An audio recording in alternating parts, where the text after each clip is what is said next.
Tennessee going to Fayetteville, Arkansas this Saturday. Little night game action.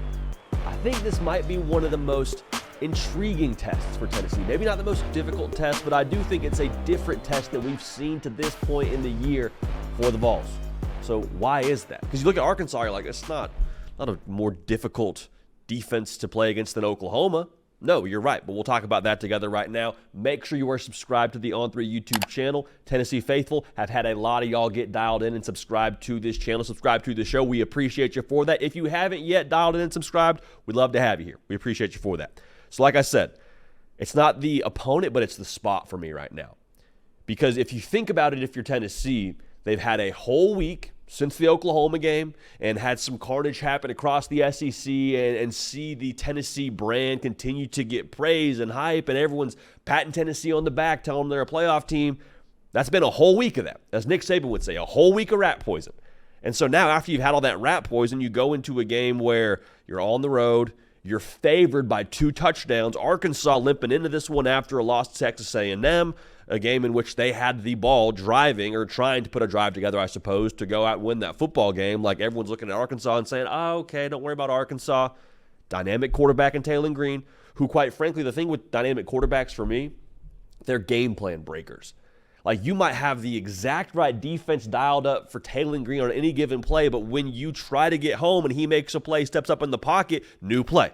All right, how do you respond? How are you able to calibrate as a defense to be able to account for that new play? Something I'm watching for here. So all that's to say now, I think the thing that we learn about Tennessee in this game, not if they're talented, not if Nico Iamaleava can throw the football over their mountains, not if the defense is elite. I'm not worried about the talent level. To me, I think we learn a lot about the traits of this Tennessee football team. I think we learn a lot about the approach. Because if I want to find out if you're good at your job and if you're able to meet the moment, I'm not showing up to your presentation where you have the biggest client in your Rolodex that you're meeting with. Of course you're going to bring your best to the table. College game day, night game, on the road, of course you're showing up for that game against Oklahoma. Who are you, though, on a Tuesday afternoon in the middle of the quarter? Are you still doing the right things? Are you still making the right calls? Are you still having those right client meetings? All those things. Is that Tennessee? Because, again, Oklahoma's in the rearview mirror. Arkansas is not the most, again, daunting opponent. Not to say you can't get beat, because that's the way the college football works, but are you able to still treat the game the same, treat the defense the same, treat the quarterback how he needs to be treated to be able to find a way to win this game on the road? Those, to me, are all massive variables in Tennessee's long-term success. Because this game, it's not just about can you beat Arkansas. You play this game, not to get down to, I won't even touch that. You play this game a few times, Tennessee probably wins a lot of them, all right? I was going to go in a certain direction of what other SEC head coach said about Arkansas and how many times they play them, if you were wondering where that thought was going. Tennessee's a better football team than Arkansas. Doesn't really matter if they don't play like the better team on Saturday. And if you can't play like the better team on Saturday, well, then what does that say about how Tennessee is going to treat the rest of their schedule? Because, again, I have no issues wondering about if Tennessee's going to get up for the game against Bama, get up for the game against Georgia. Do you get up for the other games on your schedule? Are you able to, again, treat the process the same, focus on you, and then let the results fall how they will on Saturday? Okay? That's what I'm looking at here. Now, Nico Iamaleava, massive part of this game, every single game for Tennessee. Obviously, you're talking about number 8. My question for him is he able to progress and grow and trend upward? And maybe the better word to use here is he able to adjust?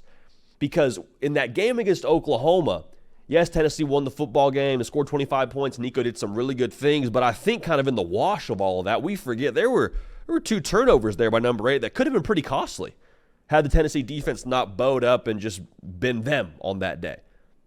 Is he able to adjust to what this game will require of him? So far, the answer has been yes. But now as we get some more tape on him, as the book starts to become out, quote-unquote, a little bit more on Nico Iamaleava, the great quarterbacks, yes, they're consistent. Yes, they get better each week. But I think at the exact same time, they're able to bring to the table what's required every single Saturday. So in this game, it might be a situation where Nico's got to run for 50-plus yards and we see him just be efficient with the football. It might be a game where you say, hey, Nico, let's go after that defense. They've been opportunistic, but we think they're a little bit greedy. Let's go throw for 300. I mean, if you're a Tennessee fan, you say, hey, JD, we'll take both of those. Fair point, understand that. What I'm trying to say here is, are you able to tailor your game to what's required in that football game? Now, the perfect situation, if you're a Tennessee fan, is you just dictate terms, you score 50, you get out of there, and Tennessee is resting their starters in the fourth quarter. Could very well be the case. But again, how they handle success from the Oklahoma game, how they treat preparation for this game, it's not just about Arkansas. It's about how do you go about your business in aspirations to reach the peak of the SEC and reach the peak of the college football world in general. So again, not the most daunting opponent, but when it comes to the test and the spot and the bye week and all the rat poison, all that, to me, we learn a lot about Tennessee in this game. So we'll give you our prediction for this game tomorrow during the live show, 11 a.m. Eastern, on this very platform, the On3 YouTube channel, on this show, The Hard Count. We will be live at 11 a.m. Eastern, making our prediction for Tennessee, Arkansas. Love y'all. We appreciate y'all. We're going to keep this party rolling, and we will see y'all next time.